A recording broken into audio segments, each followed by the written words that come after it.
Olá, meninas, bem-vindas aqui a mais um estudo no cafezinho da tarde. Hoje, esse mês que a gente está estudando sobre Lloyd e Eunice, esse daqui é o estudo 3, e a gente vai estar falando sobre o estudo histórico, sobre 1 Timóteo 3. Vou esperar vocês começarem a entrar. Esse é o segundo vídeo que eu estou fazendo hoje. Então, se você não pegou o primeiro vídeo, você pode ir lá no nosso YouTube mais tarde, que eu vou já ter postado esses vídeos lá para vocês. Esse estudo ele foi feito no livro Todas as Mulheres da Bíblia, de Sue Larry Richards, e ele fala especificamente sobre a disposição das mulheres como diaconisas. Eu sei que muito é falado hoje em dia, né? Muitas pessoas perguntam para mim, Karina, mulher pode ser pastor, mulher pode ser diácono, mulher pode ser anciã na igreja, a mulher pode estar nesses cargos de confiança, né, de liderança na igreja. Qual é o papel da mulher na igreja?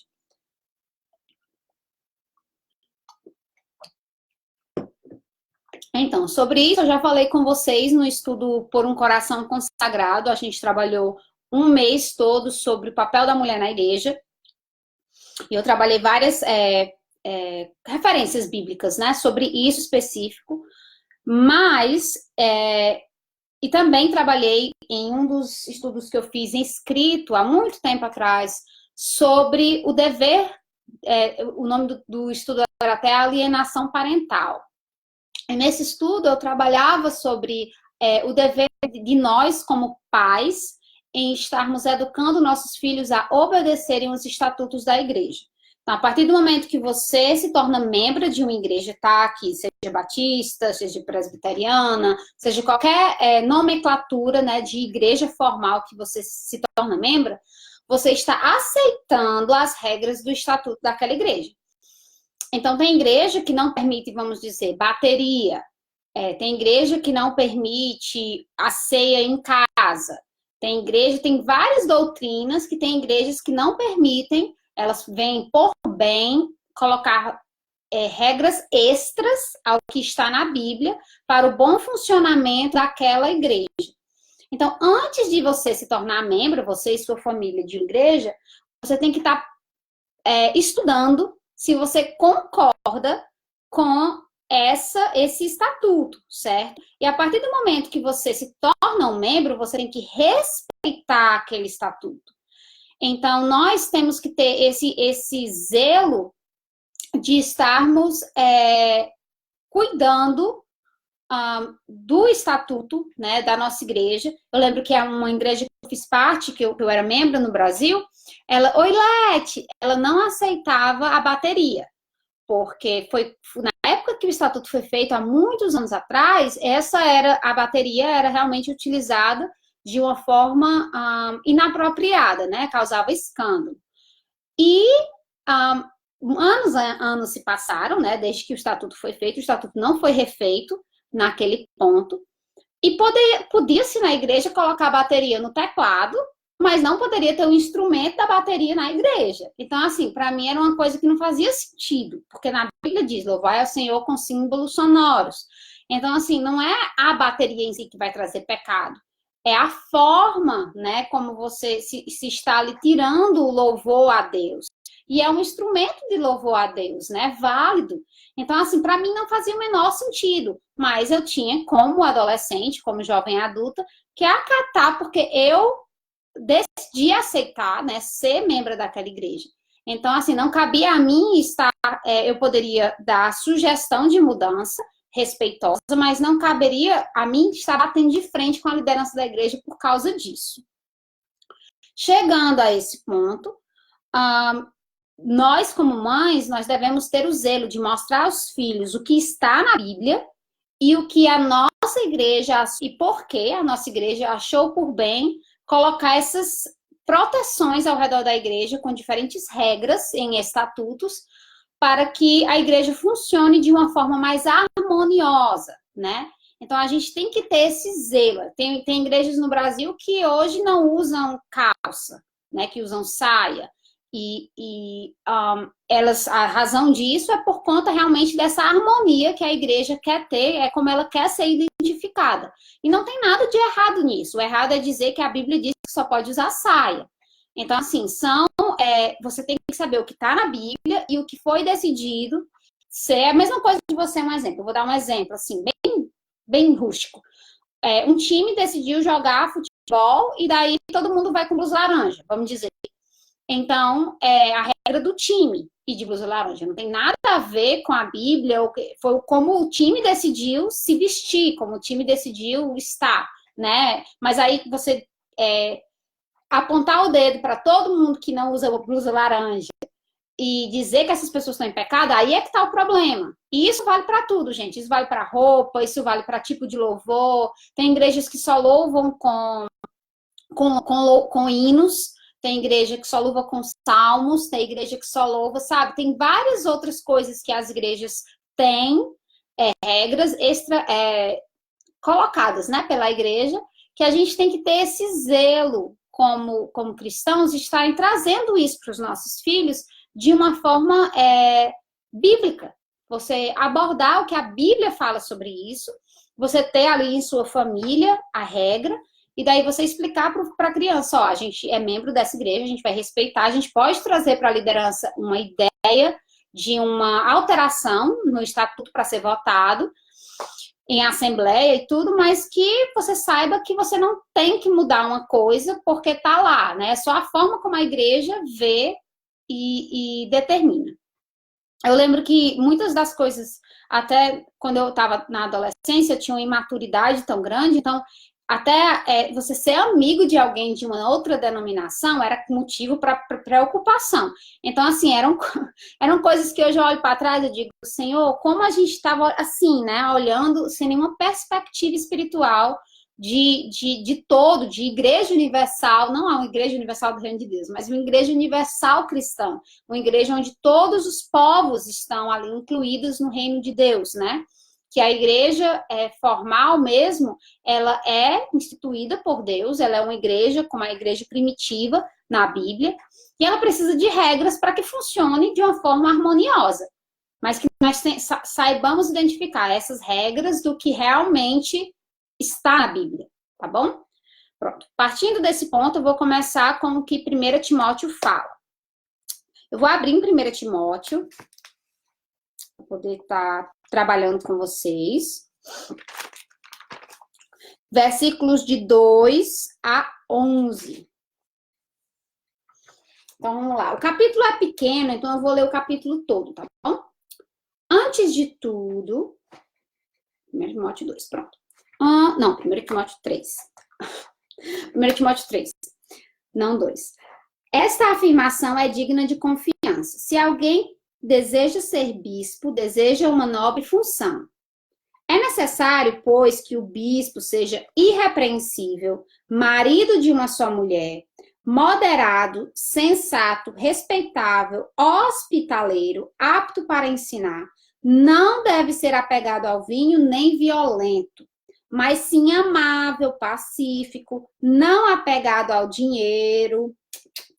Ele deve governar bem sua própria família, tendo os filhos sujeitos a ele com toda dignidade. Então, não é por rigidez, né? Por dignidade. Pois se alguém não sabe governar sua própria família, como poderá cuidar da igreja de Deus? Não pode ser recém-convertido. Então, ele tem que ter aí um nível de maturidade, de conhecimento e experiência espiritual, né? Para que não se ensoberbeça e caia na mesma condenação em que caiu o diabo. Também deve ser de boa reputação para os de fora. Então, não apenas na igreja, mas também para os que estão fora da igreja, ele tem que ter um bom nome, né? Isso inclui, gente, eu vou aqui colocar algumas formas de ter bom nome fora da igreja. Ser um bom vizinho, um vizinho que não está procurando briga com ninguém. Ser um bom... uma boa pessoa que trabalhe, né, no seu trabalho, tem ali regras de etiqueta, tudo que ele siga no seu trabalho, a vestimenta dele, a forma como ele vê as mulheres, o nome dele financeiramente, que ele tenha suas finanças em dia, que ele não deva, que ele não tenha um nome sujo. Então, tudo isso está incluído aí em ter o nome perante os de fora, a sua família, como ele trata sua mãe, como ele trata seu pai, seus primos, seus irmãos. Então, isso tudo tem que estar envolvido para uma pessoa ser um bispo, para que não caia em descrédito e nem na cilada do diabo. Os diáconos, igualmente, devem ser dignos e homens de palavra, não amigos de muito vinho, nem de lucros desonestos. Devem apegar-se ao ministério da fé com a consciência limpa. Devem ser primeiramente experimentados, depois, se não houver nada contra eles, que atuem como diáconos. Então, ele tem que ter ali um levante da vida dele, o FBI, né? Tô brincando. Precisa ter ali um levante dos irmãos, para que eles conheçam realmente aquela pessoa, a integridade da pessoa, antes dela ser nomeada como diácono, tá bom? O diácono deve ser marido de uma só mulher e governar bem os seus filhos e a própria casa. Os que servirem bem alcançarão uma excelente posição e grande determinação na fé de Jesus Cristo. Escrevo todas essas coisas, embora espere ir vê-los. Minha Siri começou a falar comigo aqui. Não, mulher, eu não quero nada, não. Desculpe, eu não encontrei e escrevo todas essas coisas, embora espere. Minha Siri começou a falar comigo. Não, mulher, não quero falar contigo agora, não. Escreva estas coisas, embora espere ir vê-lo em breve, mas se eu demorar, saiba como as pessoas devem comportar-se na casa de Deus, que é a igreja do Deus vivo, coluna e fundamento da verdade. Não há dúvida de que é grande ministério da piedade. Deus foi manifestado em corpo, justificado no espírito, visto pelos anjos, pregado entre as nações, crido no mundo e recebido na glória. Pronto. Nesse texto, ele deixa claro as qualificações para aquele que tinha um cargo de confiança, liderança na igreja. Primeiro ponto. Segundo ponto, Paulo descreve o caráter dos diáconos e anciãos, né? Que é o versículo de 2 a 7. E depois, primeiro ele coloca dos bispos no versículo de 2 a 7 e depois os dos anciãos no versículo 8.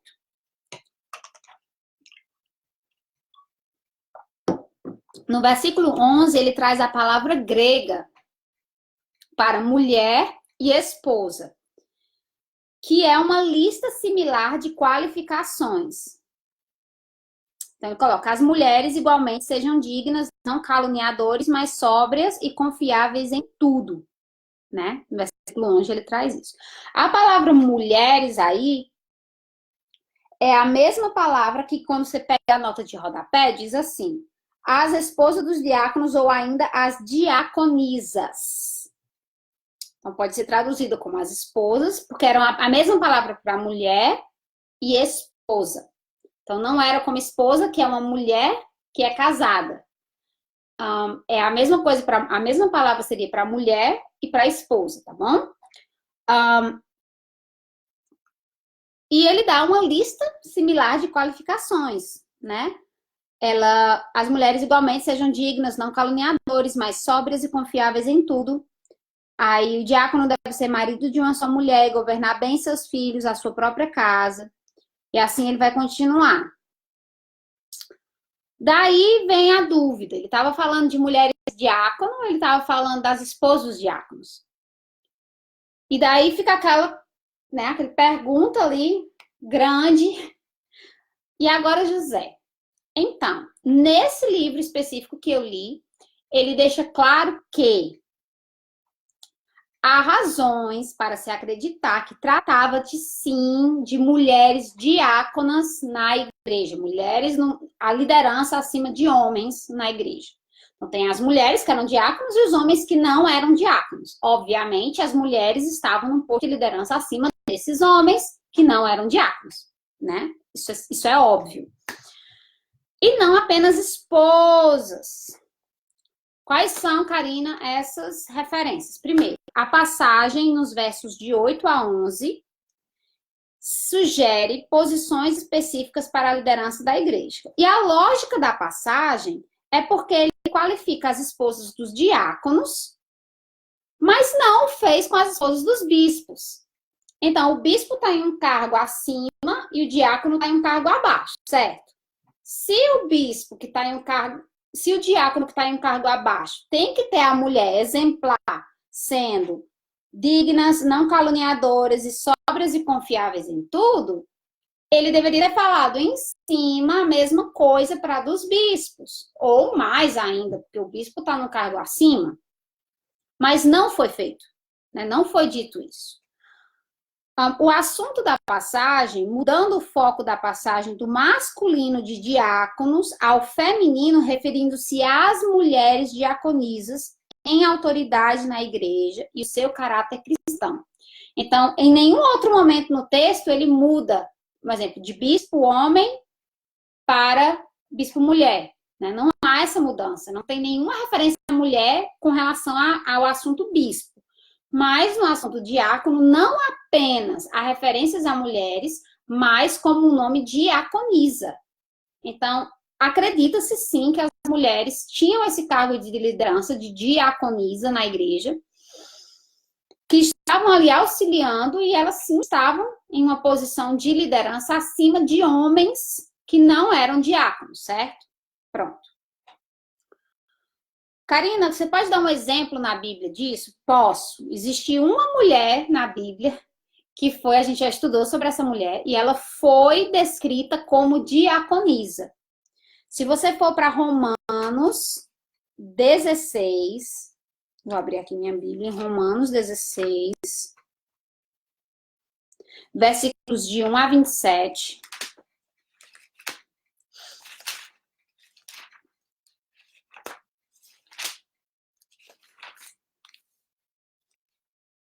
Lá no finalzinho, deixa eu encontrar, porque ele fala de um montão de gente aqui. Pronto, é logo no começo. Recomendo a vocês nossa irmã Fibe, serva da igreja de Cencreia. Peço que a recebam no Senhor de maneira digna dos santos, lhe prestem a ajuda que venha a necessitar, pois tem sido de grande auxílio para muita gente, inclusive para mim. A palavra serva aí, mesma coisa, nota de rodapé. Se você for aqui para baixo, tem escrito diaconisa. Então, Fibe, ela era uma diaconisa. Então, assim, é mais um crédito para a passagem de entender que nesse texto de 1 Timóteo 3 existiam mulheres diaconisas na igreja. Karina, trazendo para hoje, né, para a atualidade. É possível ter uma mulher pastora, uma mulher pastora e o seu esposo sem ser pastor? São várias possibilidades, né? Primeiro é você ter um pastor, onde a esposa dele é chamada de pastora, e o segundo é você ter uma mulher, que ela é pastora, e o esposo dela não seja pastor. Então, gente, esse assunto é tão delicado, ele exige, assim, um conhecimento de situação de Bíblia bem profundo. Eu posso falar para vocês a minha opinião pessoal, pelo que eu já estudei até hoje. Eu acredito que sim, em situações específicas, a mulher ela está apta para estar ensinando em uma posição de autoridade acima dos homens na igreja. E assim, existem várias situações. Vou dar um exemplo para vocês. Numa igreja local, a minha própria igreja, eu sou da Igreja Batista Regular, né? Tanto fui no Brasil, quanto aqui nos Estados Unidos, hoje eu sou membro de uma Igreja Batista Regular, há anos. E na igreja, eles não permitem o pastoreado feminino na igreja sede, tá bom? Isso não é permitido. Mas se você for missionária, vamos dizer que uma pastora fosse uma mulher na igreja local, fosse dar um estudo para a igreja toda como pastora, pastoreando aquilo, e o mesmo estudo, vamos dizer que ela escreveu um estudo, uma paginazinha de estudo, e ela for dar esse estudo como nomenclatura de pastora, não é permitido. Mas se essa pessoa foi enviada como missionária para a China, vamos dar esse exemplo, e lá na China não tem nenhum homem em liderança, e ela for pegar esse mesmo estudo para pastorear com uma igreja como missionária em um campo específico, ela pode. Então, assim, é algo bem específico, como eu falei para você, depende muito das circunstâncias da situação. A Bíblia, eu penso que ela dá liberdade, dependendo da situação, para mulheres, as mulheres e os homens, ambos foram resgatados pela graça de Deus. Eles têm, a gente já estudou Por um Coração Consagrado sobre isso, né? Que nós dois temos o mesmo valor como cristão. Um cristão homem, ele não está acima em valor de uma cristã mulher. Eles dois têm o mesmo valor, o mesmo resgate como indivíduos, né? Eles têm o mesmo valor ali para Cristo. Porém, eu penso, na minha simples opinião pessoal, que como eu vejo as funções de um lar, eu vejo que teria muito mais sentido a mulher ela estar na função de construção do seu lar do que da igreja em si. Então, eu vejo que ela seria muito mais útil em estar cultivando o seu lar e o seu esposo, né, se fosse ser pastor, ela está ali auxiliando, ela é uma auxiliadora do seu esposo. Então, fica aqui a minha posição.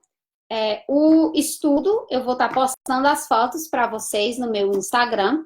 E se você quer aprender um pouquinho mais sobre essa questão mulher, homem, posição, eu peço que você vá lá no nosso YouTube, no Por um Coração Consagrado, e você possa ver os estudos sobre igreja, sobre a mulher na igreja. E tem várias coisas sobre isso, tá bom?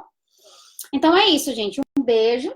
Deus abençoe vocês e muito obrigada por fazerem parte desse estudo comigo, tá bom? Um beijão. Tchau, tchau.